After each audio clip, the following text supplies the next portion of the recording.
in the medieval witch trials. Some of them were healers and midwives. Some of them had lost their minds. 3 years ago, I gave birth to my son. Within a month, I was admitted to a psychiatric ward. It is chilling to realize that if I'd been alive back then, I would have been considered evil, a witch. Ectopic pregnancy. So thank you, hello. Hello. Now, you made a film about love, romantic comedies, another one about the female body, boobs. This one is about motherhood. Those three subjects, they all sound lovely, Yes. but they're bloody complicated and can be hard and messy. Describe this film. So this film is very personal. It's about my experience of severe postpartum anxiety after the birth of my son, which meant I ended up in a psychiatric ward, and I had no previous mental health issues before this. The madness had found me again. And the witches? They were so close now, I could feel their breath on the back of my neck. The film features interviews with medical professionals, historians and fellow sufferers, and uses old film footage of witches and other women in pop culture depicted as different. I'd always felt a very strong connection to witches, but it became very pronounced during my illness, and just this feeling of like being a good or a bad woman or a good or a bad mother, and thinking about like the ways in which witches are sort of depicted in society and how that reflects how women are sort of seen and the roles that we're supposed to fulfill. And if we don't fulfill them, or if we don't fulfill them in the right way, then we're sort of seen as lesser than, or we're judged. So yeah, it's about kind of all of that. And I use clips from witch films to sort of depict what happened to me and what happened to other women who've been through similar illnesses, because I just felt like that was the best way of depicting what it's like to be unwell like that. It's like being in a horror film. I need you to know how it feels to lose your mind completely. I want you to see what I saw, feel what I felt. So I'm going to drag you into this spell with me. Because while I survived, far too many have not. People watching will have heard of baby blues. Yes. But it's not at all what really describes what you went through, is it? The term baby blues, I think, should be scrubbed from language. It's a very sort of trite, sweet way of describing what, for me, was a complete sort of breakdown. After listening to me explain how I'd been feeling, Dr. Ben said it was a classic case of baby blues and that it would probably just go away on its own. I think it's different in different places. I have a French mother-in-law, and I know that her experience of this was different.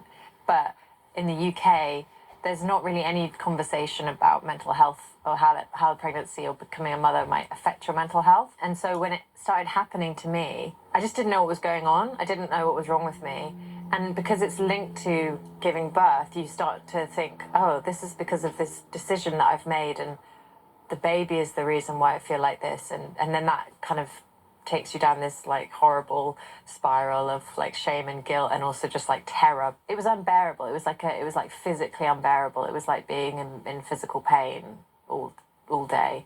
And yeah, everyone you go and talk to is like, oh, why don't you just have a bath? Like, why don't you smell some lavender? And it's like, no, I need like serious medication. And so the journey to getting help and getting into the ward took so long, and I had to go back to hospital like so many times and just say like, I'm really, really, really unwell. You need to do something.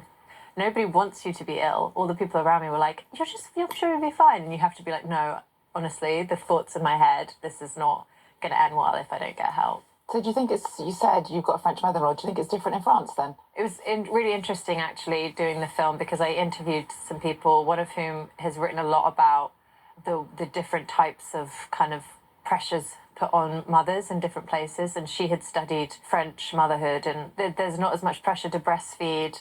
There's this idea that a woman should have her identity apart from her child, that you shouldn't be too connected to your child in a way that would be sort of detrimental, and that you should have your own identity. Also, childcare is just so much more readily available in France. And it does feel like there was this split in the 70s where the UK and America went one way towards kind of natural birth and breastfeeding, and the mother shouldn't, that you should be as close to your child as possible, sleep in the same bed. Whereas France went, no, it's more important for the woman to have like her own relationship to her body and herself and her work and her partner. That was really eye-opening for me, because I don't think one is better than the other. I just think that when you realise, oh, this is just a very prescribed set of ideals that are put on women, that it's kind of like just trends, really. That was quite a relief to sort of work out, because it means you can do it however you want to do it. Because we all know what a mother is supposed to be like. A good mother is selfless, her entire identity consumed by her love for her child. She is immaculate. She is youthful, innocent, almost virginal in her purity. Her hair flows behind her as she walks through a field of wildflowers, breastfeeding her baby. She always smells of freshly baked bread. She wears long cotton dresses and no makeup. She glows with love from within. She never questions her life. She feels eternally blessed and complete. She has at least 3 children for whom she is the primary caregiver. She is thin, attractive, and stylish. She is never stressed, never angry. She overflows with compassion, joy, and endless emotional resources. So I had been out of the psychiatric ward for 2 months when I started making this, and to be honest, it's quite funny talking about it now, because I was still very much like mad then. So when you watch the film, you are watching like a film made by a mad woman. I just had to do something to process what had happened to me, and also to kind of find peace within myself. And I felt very connected to these portrayals of women in society who don't fit in, who are witches, who are seen as 400 years ago. sort of not belonging or not behaving in ways that are socially acceptable. And I found real solace, and I just wanted to spend time with women like that. And so I would just spend all day, just like when I wasn't looking after my son, like just watching these films and finding like bits like where I'd realise, oh my gosh, what that woman is experiencing in Witches of Eastwick is so similar to what I experienced. But it is quite funny now talking about it, because I'm like, yeah, I can't really remember why I did it. I just, I was crazy and it made sense. The Wicked Witch was supposed to scare us, but she was also created as a warning for women and girls. Behave and be beautiful, or we will destroy you. Women have been taught this lesson for centuries, so that now it is embroidered onto our bones, mixed with our blood, tattooed onto our beating hearts. It is in our culture, in all our stories. Women are pitted against each other.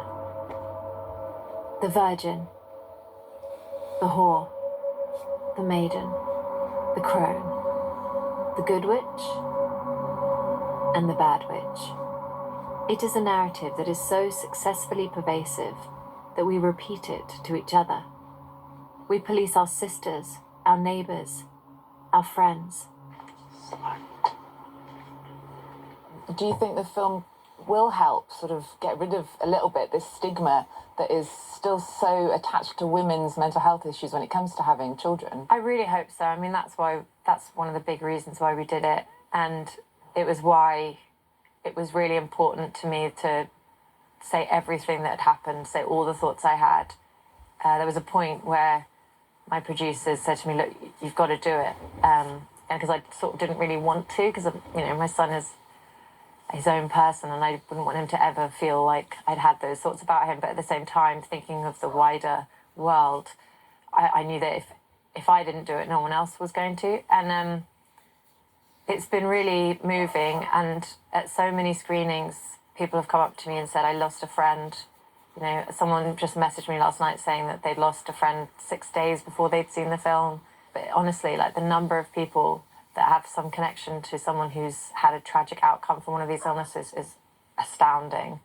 So yeah, I think like that's all we really want to achieve with the film, is just to sort of raise awareness and to make women feel okay, regardless of whether or not they're mothers, to sort of say, like, it's absolutely fine to have these dark thoughts and feelings, and if you do have them, just talk to people, and no one's going to take your baby away, and no one's going to, think that you're a terrible person. People will understand, because women have just been so conditioned to not talk about these things, to be perfect.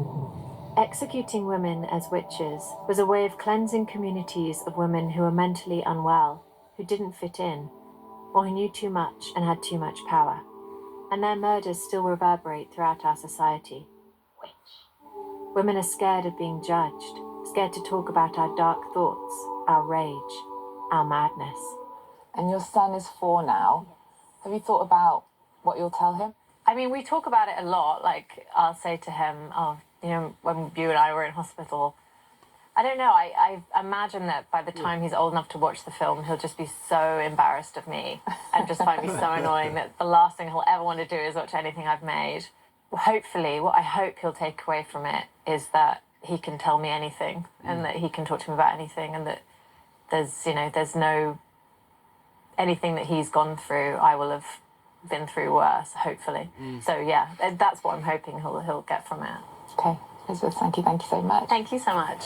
I read books about witches. I saw them on TV. But most of all, I watched them at the cinema. Girls, watch out for those weirdos.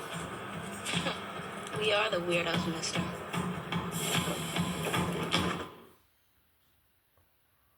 France's national